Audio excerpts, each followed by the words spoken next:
উপস্থিত সকল নেতৃবৃন্দ, সবাইকে জানাই সালাম, আসসালামু আলাইকুম। আসলে কথা বলার সেই সুযোগ নাই, কথা আমরা সেই জয়কে স্মরণ করে আজকে শহীদ প্রেসিডেন্ট জিয়াউর রহমান, যেটা কি আজকের এই দিন চট্টগ্রাম সার্কিট হাউসে নাম দিতে হয়েছে। একটা কথা আছে যে উনি আসলে সেই সার্কিট হাউসে কী জন্য গিয়েছিলেন প্রচলিত আছে, সেই সময় বিএনপির মধ্যে একটি কোন্দল ছিল চিটাগাঙ্গে, চট্টগ্রাম।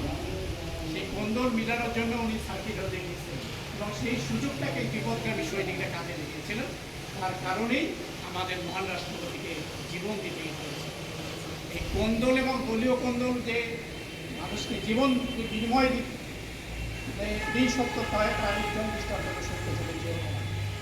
আজকে বলতে হয় কষ্ট লাগে, শহীদ প্রেসিডেন্ট জিয়াউর রহমান 29 তারেক রহমান আমাদের জেলাকে এই নির্বাচনে তিনি আসলে প্রার্থী করলেন, তিনি একজন নির্ভেজাল লোক ছিলেন, কিন্তু এই যে দুর্বলতা আমাদেরকে এই স্মৃতি হারাতে হয়েছে, আমাদের আভ্যন্তরীণ কিছু দ্বন্দ্বের কারণে এটা স্পষ্ট।